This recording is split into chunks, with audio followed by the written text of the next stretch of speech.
A family member, F47, tied her identity to being the most educated person for years. Now that I'm, F25, in a PhD program, she's been acting weirdly dismissive. Eleanor Shaw, 47, has spent her entire life being the most educated in her family, her sense of control tied to the respect it gave her. When her niece, Julia Hart, 25, moves to New York City to start a PhD program in behavioral neuroscience, Eleanor's quiet dominance begins to crack. What begins as subtle dismissiveness soon turns into psychological manipulation, invasive concern, and strange events that destabilize Julia's focus and safety in the city. As Julia digs deeper, she uncovers that Eleanor is hiding a past academic fraud that could destroy her entire reputation, and Eleanor will do anything to keep it buried. Julia arrives in NYC for her PhD, crashing at Eleanor's Upper West Side apartment temporarily. Eleanor's micro-dismissals: "Oh, you're doing that kind of PhD, or I remember when I was your age, but I was publishing already." Julia shrugs it off but notices tension. Julia moves into a student apartment, but her applications get lost mysteriously. Eleanor keeps showing up at Columbia just to check in, embarrassing Julia in front of peers. Julia finds Eleanor reading her draft proposals without permission. Julia starts her lab rotations, notices missing lab notes. Eleanor invites her to a family dinner where she belittles Julia's research. Julia overhears Eleanor arguing with Michael about protecting what's mine. Julia receives an anonymous email: "You're not as smart as you think." She suspects a lab rival, but a clue links the IP to Eleanor's building. Eleanor gaslights her: "You're stressed. Maybe you're not cut out for this." Julia's experiments are sabotaged, a lab animal goes missing. Eleanor suggests she should take a break and implies Julia is unstable. Julia's advisor warns her to get her personal life under control. Julia's brother Alex visits, and together they find an old file on Eleanor's computer, a thesis from Eleanor's past with large plagiarized sections. Julia confronts Eleanor, who denies everything. Eleanor's demeanor shifts from passive-aggressive to cold and threatening. Eleanor cuts off Julia's family from communicating, spreading rumors Julia is having a mental health crisis. Julia's stipend payment is delayed after a mysterious complaint to the department. Julia starts doubting herself. A fire alarm in Julia's building is pulled at 2 a.m. She finds a note in her mailbox: "Quit while you can." Eleanor shows up the next morning with coffee, pretending to comfort her. Julia goes to Detective Chris Mercer to report harassment. Chris uncovers hidden calls and emails linked back to Eleanor's home IP. Julia starts documenting Eleanor's interactions. Eleanor hosts a dinner with Julia's department head and tries to humiliate Julia. Julia turns the tables, hinting at the plagiarism she discovered. Eleanor's mask cracks in front of guests. Eleanor's behavior escalates. Julia's lab is broken into, research hard drives stolen. Julia and Alex track down evidence. Eleanor hired a hacker to erase her thesis records from archives. Julia's advisor, Dr. Reyes, offers her a safe place to stay. Eleanor confronts Julia alone, reveals she has always feared being less than and resents Julia's brilliance.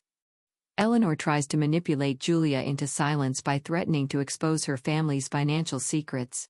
Julia hands the evidence to the university and authorities.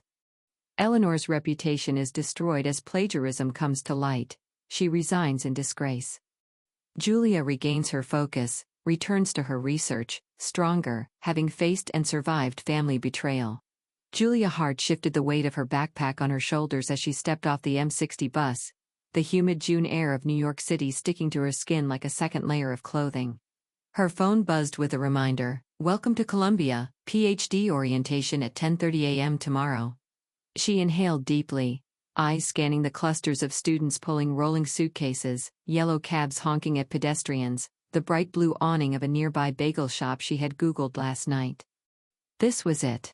5 years of late nights, double majors, and unending lab work at undergrad had led to this doorway. Columbia University, PhD in behavioral neuroscience. She was here to become someone. Her phone buzzed again, this time with a text from her aunt Eleanor. "Eleanor, let me know when you're outside. I'll come down." Julia adjusted her tote, pressing her lips together. She could already hear Eleanor's clipped, precise voice in her head. You know, I was the youngest in my department to publish. Or I remember defending my dissertation in front of a full hall. It wasn't that Julia didn't admire her aunt's sharpness. Eleanor Shaw was impressive. She was a published author, a tenured professor of English literature, and had a townhouse on the Upper West Side. But something in Eleanor's gaze always seemed to be measuring, weighing Julia against a scale only she could see.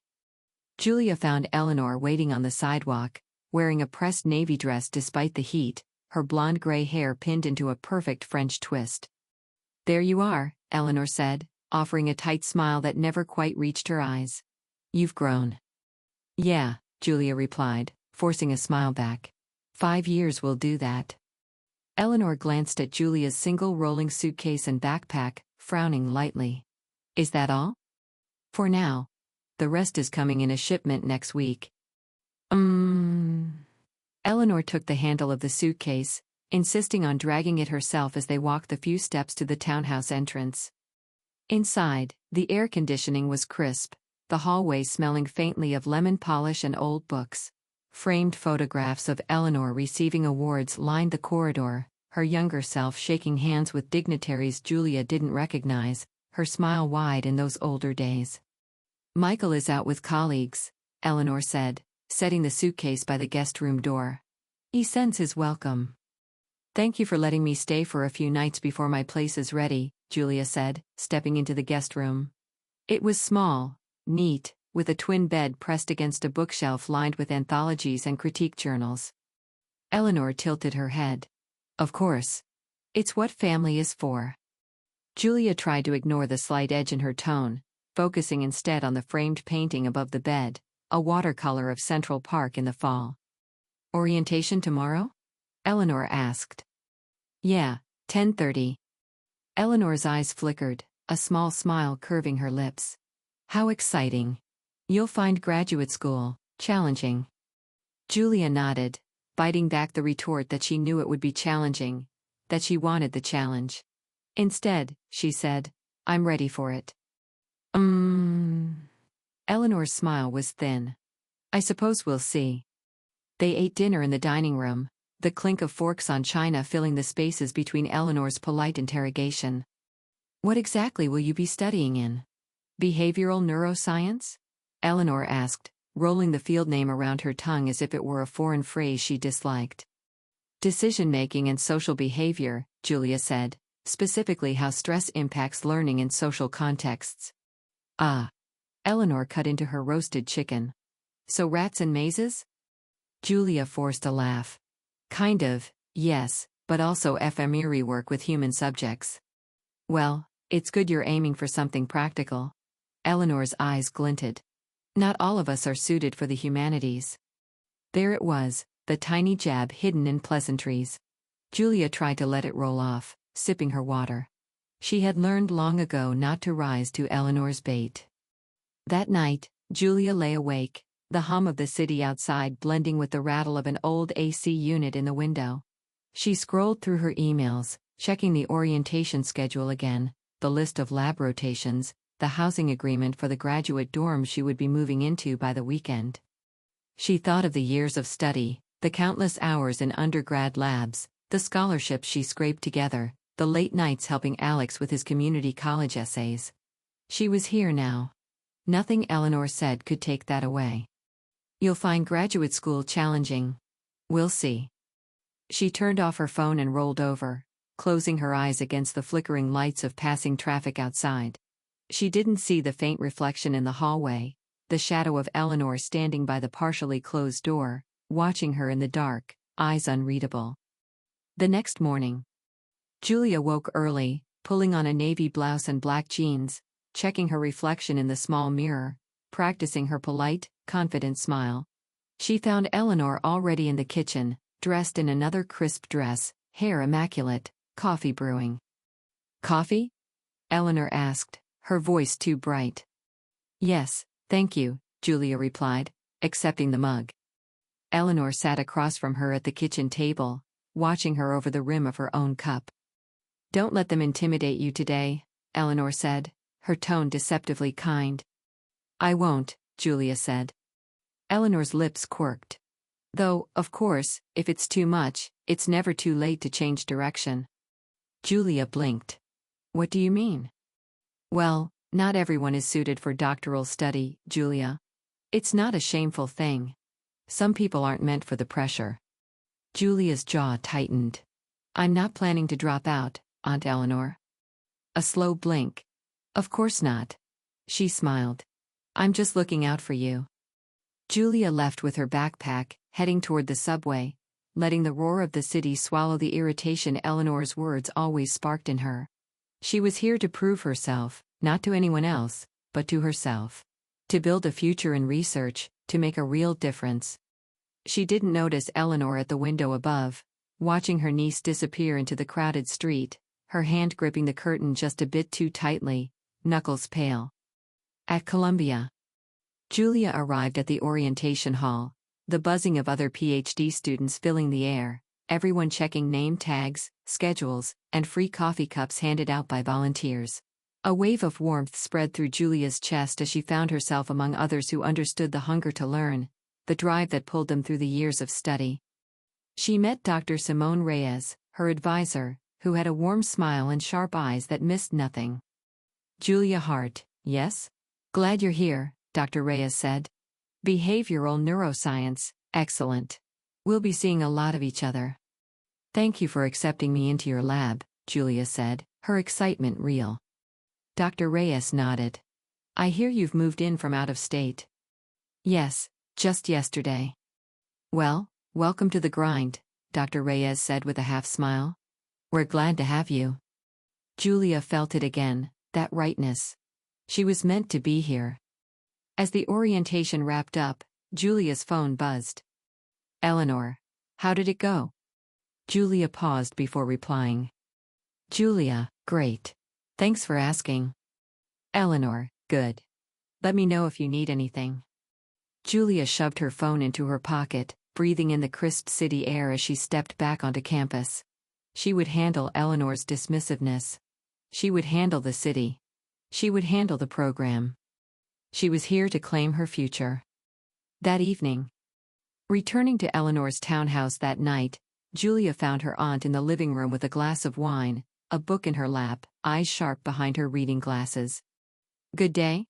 Eleanor asked. Yes, Julia replied, dropping her bag. Good, Eleanor said, smiling faintly. I hope you realize how competitive it is. You'll need to work very hard. I know. Of course you do, Eleanor murmured, her eyes flickering back to the book. After all, you wouldn't want to disappoint. Julia turned away, hiding the frustration in her clenched jaw. She headed toward the guest room, ready to call Alex, ready to plan the next steps, ready to remind herself that she wasn't here to compete with Eleanor. She was here to become herself. Outside, the New York skyline glowed, restless, alive, indifferent to the small war brewing in a family townhouse on the Upper West Side. Julia records the conversation. Julia's shoes squeaked on the polished lab floor as she followed the graduate student assigned to show her around the behavioral neuroscience wing. A faint smell of ethanol and coffee clung to the air, comforting in its familiarity. The hum of centrifuges, the soft beep of equipment, and the low murmur of postdocs arguing about datasets surrounded her like the world she belonged to. This is your shared desk, said the student, Priya, gesturing to a small cubicle space by a window that overlooked the engineering quad. You can decorate it if you want, but don't block the vent. Dr. Reyes is pretty strict about that. Thank you. Julia set down her laptop bag, fingers brushing the worn edges of the desk. Her space. Her beginning. You'll be shadowing me for the first few weeks, Priya continued, flipping her ponytail back. Dr. Reyes likes to see initiative, but also hates mistakes. Just a heads up. Julia nodded, hiding her nerves. Got it. Priya smiled. Don't worry, she's fair. Just don't mess with her post-it system, and you'll survive. They spent the morning reviewing behavioral protocols with lab rats, setting up mazes, and calibrating cameras for motion tracking. Julia's mind absorbed everything quickly, grateful for the structure. The constant measuring, the controls, The cause and effect. These things made sense. Unlike the vague tension she felt every time she stepped back into Eleanor's townhouse. Lunch in the lab. Julia sat on a bench outside with a sandwich she had grabbed from a cart on Broadway, scrolling through her emails while Priya narrated departmental gossip. Did you know Dr. Reyes once kicked out a postdoc for fabricating data? Priya said, biting into her salad. Really? Julia raised an eyebrow. Yeah, she caught him when he couldn't reproduce his results in front of her. She's brutal about integrity, Priya laughed, but there was a caution in her eyes. Julia nodded, respecting that kind of precision. She checked her phone, noting a missed call from Eleanor. She considered calling back, but decided against it for now. Moving in, the first delay. That evening, Julia arrived back at Eleanor's to find her aunt waiting by the door. There you are, Eleanor said, her lips pressed into a thin smile. How was your first day? It was great, Julia replied, stepping around her to take off her shoes. We started handling the animals today. Rats and mazes, Eleanor said, her tone unreadable. Julia chose to ignore it. My lab mates are nice. I'm glad, Eleanor said. She paused, folding her arms. About your move into the dorm, when are they allowing you in? Julia blinked. Friday. I got the confirmation email last week. Eleanor's eyes flickered. Interesting. Because I called the housing office to confirm, and they said they had no record of your assignment. You called them? Julia felt her stomach tighten. Why would you do that? Eleanor's smile didn't reach her eyes. I was just trying to help. You're busy, and these offices can be unreliable. Julia forced herself to take a deep breath. I'm sure it's fine. I have the email.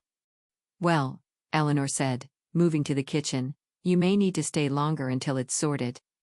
Julia stared at her aunt's back, the faint clatter of Eleanor taking out plates filling the tense silence. That night, Julia lay in bed, pulling up the email again, rereading the confirmation from Columbia Housing. It was there.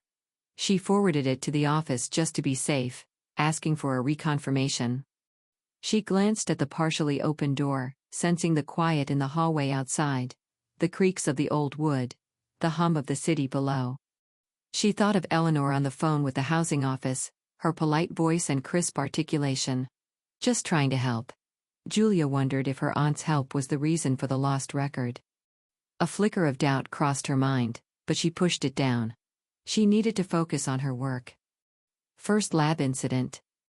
The next morning, Julia arrived early at the lab, the sun barely clearing the rooftops of Morningside Heights.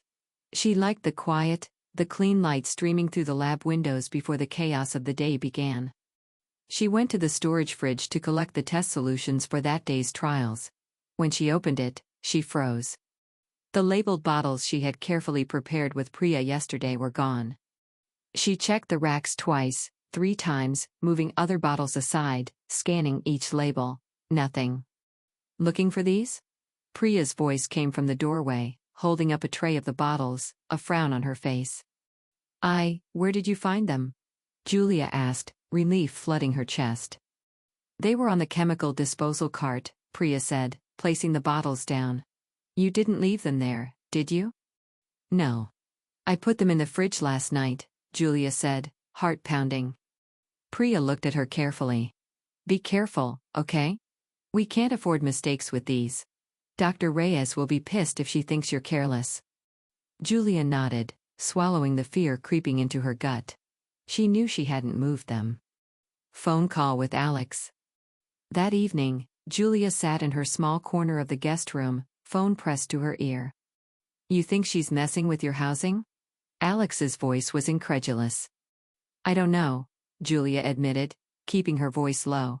But she called them behind my back, and now they're claiming they lost my record. Eleanor's intense, but would she really sabotage your move? Julia hesitated. I don't know what she would do. Want me to talk to Mom and Dad about it? No, Julia said quickly. The last thing she needed was family drama exploding across state lines. I'll handle it. Okay, Alex said, sighing. Just watch your back, Jules. Julia smiled faintly. I always do. The dinner conversation. Any news from housing? Eleanor asked that evening over dinner, slicing into her salmon with precise movements. Not yet, Julia replied, taking a small bite of rice. Eleanor sipped her wine. It's a shame if they've misplaced your records. These universities are so disorganized sometimes. I forwarded them the confirmation, Julia said, looking directly at Eleanor. It will get sorted. Eleanor's eyes held hers for a moment, then she smiled. Good. I'd hate to see you distracted from your studies by something so trivial. It's not trivial to have a place to live, Julia said, her voice calm but firm. Eleanor's smile froze, just for a moment. Then it returned, brighter than before. Of course not. Late-night realization. Julia sat at the desk, typing notes from the day's protocols, reviewing the behavioral tracking software Priya had shown her. Her phone buzzed with an email. Subject, housing confirmation. Dear Ms. Hart. Your move-in is confirmed for this Friday as originally stated. Apologies for any confusion. Relief washed over her, but it was followed by a chill. The records had been fine all along. She looked over at the door, half expecting Eleanor to be standing there. A shadow in the hallway. Julia stepped out to get a glass of water before bed, the townhouse dark except for the small lamp left on in the hallway. She heard Eleanor's voice, soft and controlled, coming from her study. Yes, I understand. She's under a lot of pressure. No, it's better if she stays here a bit longer. She's not ready. Julia's heart pounded as she carefully stepped back, retreating to her room. She closed the door softly, leaning against it. She knew Eleanor was talking about her. She's not ready. Julia felt a spark of anger cut through the fear. She would show Eleanor she was ready. She wouldn't let her aunt's quiet control seep into her mind. She wouldn't let Eleanor take this away from her. The courtroom smelled faintly of old wood and lemon polish, the ceiling fans clicking as they spun. Julia sat in the second row, hands folded tightly in her lap, the chain of her silver necklace digging into the back of her neck as she held her breath. Eleanor Shaw sat at the defense table, spine rigid, lips pressed in that thin line Julia had come to know so well. Her hair was pulled back in a severe bun, gray roots showing near her temples. She looked smaller than she ever had in the townhouse, in the lecture halls, in every room she had ever claimed as her domain. A projection screen flickered to life, displaying pages of Eleanor's long-admired dissertation. Lines highlighted in yellow. The next slide showed a journal article from 15 years earlier, published under a different author's name, word for word identical. The hush in the courtroom was thick, broken only by the prosecutor's calm voice. Professor Shaw, can you explain this duplication? Eleanor's jaw worked, but no words came. Her eyes flickered to Julia in the gallery, a flash of something between hate and desperation crossing her face. It had taken Julia months to get here. Months of whispered threats, of mysterious delays, of Eleanor insisting she was only helping. Months of subtle sabotage at the lab, files that went missing, reagents switched, and even a data file nearly wiped clean before Priya helped her recover it. It wasn't until Julia had recorded Eleanor's confession, half-whispered on a late October night, wine in her aunt's hand, that cold smile on her face as she said, "You think you're so brilliant, Julia. But brilliance means nothing when the world is built on who knows what, and who owns what, and who can take it away." That was the moment Julia stopped being afraid. The investigation had moved fast once Dr. Reyes saw the evidence. Plagiarism at that level wasn't just an academic embarrassment, it was fraud, a stain that spread through every publication Eleanor had ever touched. The university board, once so deferential to Eleanor, turned cold overnight. Michael, Eleanor's husband, filed for separation quietly. He showed Julia the stacks of letters he'd found hidden in Eleanor's study, blackmail letters, threats, financial secrets she'd kept from the family for years. "She wasn't always like this," Michael told Julia, his voice shaking. "Or maybe I just didn't want to see it." Julia didn't respond. She didn't know what to say. Now, in the courtroom, the prosecutor clicked to the next slide.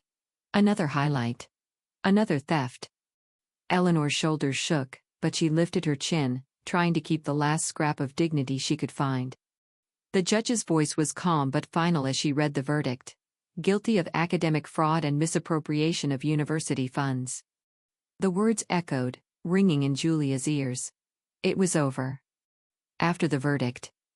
Outside the courthouse, the autumn air was sharp, the sky a clear, defiant blue above the jagged skyline of Manhattan. Julia walked down the steps, the city's hum swallowing the echoes of the courtroom. Her phone buzzed. Dr. Reyes, congratulations. We're proud of you. Lab tomorrow? Julia typed back, smiling. Julia, yes. Ready to get back to work. She tucked the phone into her coat pocket, walking down the street, past the cafe where she and Priya used to meet before lab meetings, past the library where she'd spent late nights cross-checking every reference Eleanor had ever cited, making sure the plagiarism went as far as she suspected. Moving day. The graduate dorm room was small, but it was hers. A single bed under a window overlooking Amsterdam Avenue, a battered desk, and a corkboard where she pinned a postcard Alex had sent her with a silly cartoon dinosaur and the words, "You got this." She unpacked carefully, folding sweaters into the drawers, stacking textbooks on the shelf. Her laptop hummed as it booted up, the login screen reflecting her face back at her. She saw her own eyes, tired, determined, alive. She was no longer the girl who had stepped off the bus, suitcase in hand, under Eleanor's watchful gaze. At the lab. Julia slipped on her lab coat, tying her hair back. The familiar antiseptic scent of the lab calmed her nerves as she set up the mazes for the next experiment. Priya popped her head in, grinning. Ready, Dr. Hart? Not yet, Julia laughed, adjusting the camera mounts. Give me a few more years. You survived your first term, Priya said, sliding onto a stool. And you survived your aunt. Julia glanced at her, eyes softening. Yeah. I did.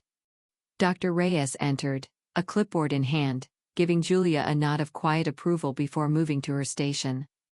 The rats scurried in their cages, the hum of the tracking cameras starting up. The world felt right again. Clean, measurable, a place where evidence meant something. A final confrontation.